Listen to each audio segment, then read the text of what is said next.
This video is brought to you by hoodbeast.com. Design your own custom hoodies. hoodbeast.com. We are beast.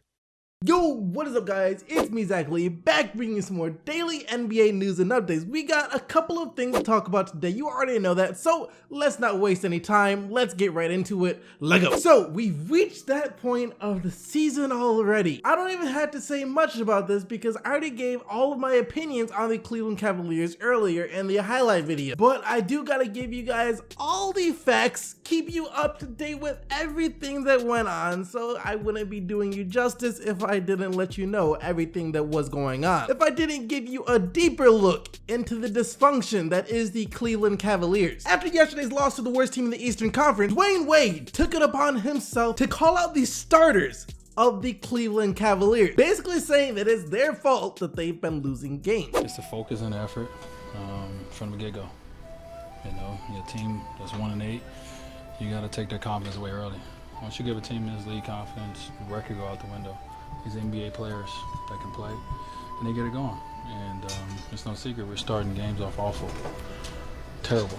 And you know, they got it going early, and the effort or the focus just wasn't there, you know, to start it off. And you know, you're trying to battle back, you wasting a lot of energy trying to come back from 16, 18 down. It's tough nightly to do that. So, you know, and we all know this is no secret in this locker room, but our first unit, we got to start off better. We got to, you know, I want one time for the first unit just to get on the second unit because we blew a lead. I'm waiting for that day to happen. You know, but we definitely got to start off better, man. You know, I know it's a long season and you got time to correct it, but you don't want to be losing these games right here. There's, you know, a team that come in 1-8. It's like if a team right now, they got go-to players we can play, we know what we're doing. If they ain't got go-to players and they just playing freelance basketball, we're in trouble. And they're tearing us up. So we definitely got to figure it out because there's going to be a lot of the teams we play. Starters get out to a slow start, and Wade says the bench players, the reserves, bring them back into the game. As sad as that is, he was kind of right about this, especially last night, but he makes it sound like the Cleveland Cavaliers have a good bench. They really don't. Kyle Korver has been fine the past couple of games, and then Dwyane Wade had his one good game so far this season last night as well, but so far on the season, the Cavs bench hasn't been anything special. And this whole calling out of the players thing is also why I feel that Kevin Love might have walked out on the Cleveland Cavaliers last night. There's so much finger pointing going on. Guys blaming other guys for not trying and not stepping up. Wade probably called out Kevin Love during a timeout since Kevin Love was having an off night yesterday. After that, Wade subbed himself in instead of Kevin Love, and that was like the last straw. And I can see why Kevin Love would be upset. Wade is a new guy on the Cavs, but he's already above Kevin Love in terms of like locker room ranking. And that's only because he's LeBron James' best friend, even though Kevin Love is clearly the better player, right now at least. And he helped the Cleveland Cavaliers get their championship. Then on top of that, the Cavs lied to Love this summer about him having a bigger role, so yeah, I can see why he would be upset. Imagine you've been working a job. You've been working this job for years. Your boss comes to you and promises you a promotion. However, then the boss turns around and hires his best friend, and that friend gets the promotion over you even though he literally just got there. That's basically what happened to Kevin Love. And it doesn't even stop with just the players blaming the other players. The head coach, or whatever you want to call him, Tyronn Lue, also is blaming the players, saying that they should be ashamed, embarrassed of how they've been playing. Just gotta keep attacking it. You know, just gotta continue to keep showing film, continue to keep talking about it, make sure we're aware of it.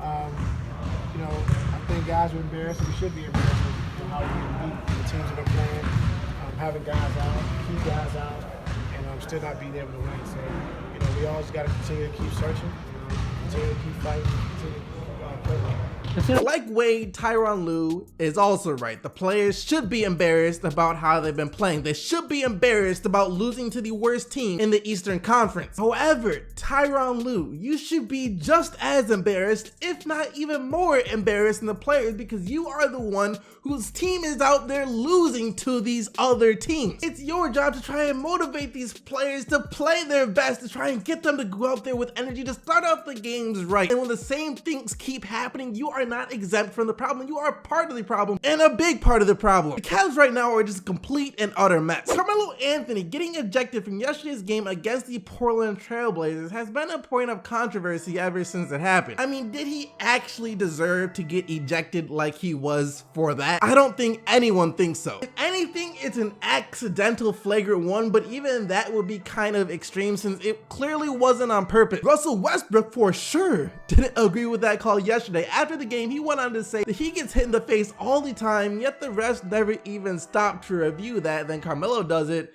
and all of a sudden he gets tossed from the game. I accidentally got hit in the face today. Nobody looks at it. Melo go, hit Nurkic. Oh, we're gonna review it. Look at it, just a bunch of bullshit in my opinion. I just think they don't referee the same way all the time. They pick and choose when they want to do it, which is not fair in my opinion. I've been in this league for a while, and I'm able to see it and understand and see what's right and what's wrong. But I can see it's blatant shit that's not getting looked at in my opinion. Explanation as to why they didn't? Nah, you don't have an answer. That's why. To me, that's why it don't make sense. You ask somebody, they look at it, it's like, oh, well, I don't know. Who knows? Nobody knows anything. But when somebody else gets hit, everybody's, okay, we need to look at it. Just take a look at it. I guess, maybe I should stay on the floor for 10 minutes. And then maybe they look at it then. I think, it's all right. What did you think of the end result of the call against him? Oh, I just told you, it's nonsense, man. It don't make any sense, man. You can't get kicked out for some nonsense like that. Nurkic did do a pretty good job of staying down in the court and selling the contact after the fact. If he just got up, the officials probably wouldn't even look twice at it. Sometimes you gotta sell the call. That being said, I don't even think Nurkic expected that he was going to get a flagrant 2 for his acting job. Like I said, this was a huge point of controversy. Is that actually a flagrant foul? Where was the flagrant foul there? Sure, he hit him, but that was clearly a basketball play. He was adjusting his shot. However, after the game, the refs did clarify as to why it was a flagrant foul. We deemed the contact was excessive and there was not a natural basketball move where he seeks out Nurkic, hits him in the face with an elbow and goes back to the basket. So because it's unnatural and it's deemed excessive, therefore it's a flagrant foul penalty too. The Draymond Green rule takes effect. But was that really an unnatural movement? I do not think so. I've watched it over and over again after I read this statement by the refs, and I do not see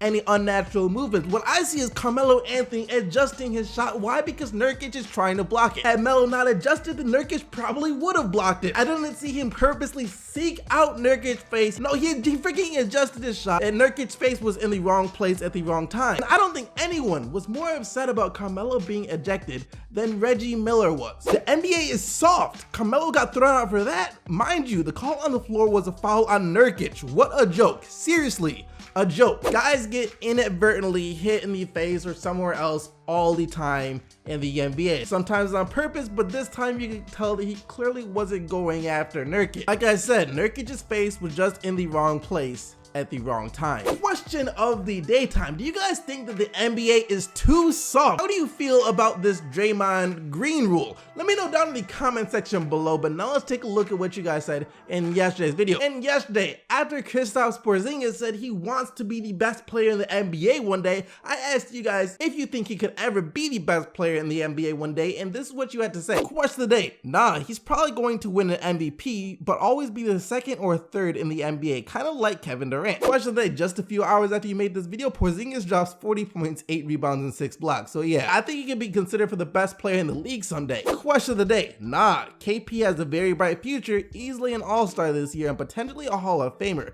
But best in the league? Look at KD, Hakeem, Westbrook, Jerry West, Kawhi Leonard, Alonzo Mourning, Tim Duncan, Kevin Garnett, Paul Pierce, Steve Nash.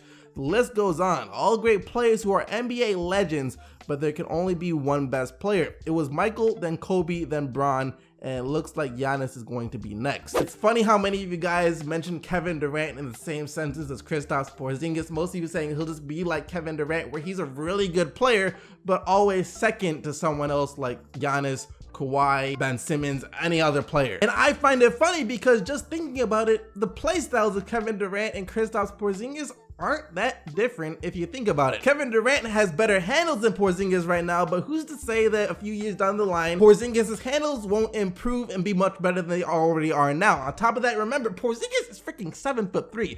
Doing some of the things that he does, that shouldn't be possible for a guy that's 7'3" to do. With that in mind, I just wouldn't feel comfortable with myself saying that he doesn't have what it takes to one day be considered the best player in the NBA. But that's going to do it for today, guys. Let me know what you think about all of this down in the comment section below. Don't forget to leave a like and subscribe for more daily NBA news and updates. But until tomorrow, keep getting the buckets, Team STC, and I'm out of here.